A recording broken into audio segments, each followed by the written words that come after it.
Hello সকলকে, আজকে একটি নতুন ভিডিওতে তোমাদের সকলকে সুস্বাগতম। আজকে আমি আমার বাগানে কিছু কাজ করব আর সেটাই খুঁটিনাটি তোমাদের সাথে শেয়ার করব। তো তোমরা দেখতেই পাচ্ছ যে আমার পদ্ম টবগুলোতে কিন্তু অনেক বেশি শ্যাওলা পড়ে যায়। দুদিন অন্তর অন্তর জল পাল্টালেও বা জল ওভারফ্লো করলেও এই সমস্যাটা হচ্ছিল। তাই আমি একটু রিসার্চ করে দেখি যে পদ্মের গামলায় যদি আমরা কচুরিপানা জাতীয় কিছু রাখি বা জলজ কিছু রাখি তাহলে সেটা নাকি জলটাকে কিছুটা পরিষ্কার রাখে।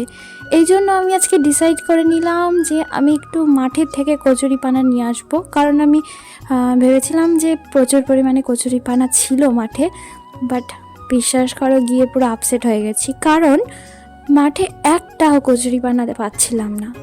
তারপর আর কি অনেক খোঁজাখুঁজি পড়ার পর কচুরিপানা তো পেলামই না। তার বদলে মাঠের সুন্দর পরিবেশটা উপভোগ করলাম আর তার সঙ্গে দেখা পেলাম সুন্দর শিমুল ফুলের। আচ্ছা, শিমুল গাছে নাকি ভূত থাকে, তোমরা কতটা কি জানো বলো তো? সে যাই হোক, তারপর টুকটুক করে আবার বাড়িতে চলে আসলাম।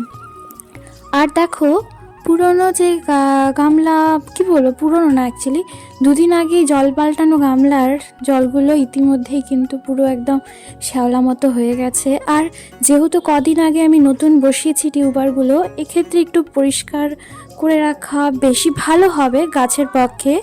তো এই জন্য আমি কিন্তু জলটা পাল্টে নিচ্ছিলাম। আর দেখো, জল পাল্টাতে পাল্টাতে ছোট্ট একটা টিউবার, যেটার কথা আমার মনেই ছিল না, ঠিক আছে, ওটা একটা মানে রানারের প্রথম মাথার দিকের অংশ সেরকম কিছু ছিল, তো সেখান থেকেও দুটো লিভস বেরিয়ে গেছে। তো আমি আজকে ভাবলাম যে এই ছোট্ট টবটাতে কেন না একে আমি বসাই, আশা করছি হবে। তো আজকে এতটুকুই আমার বাগানের টুকিটাকি তোমাদের সাথে শেয়ার করলাম।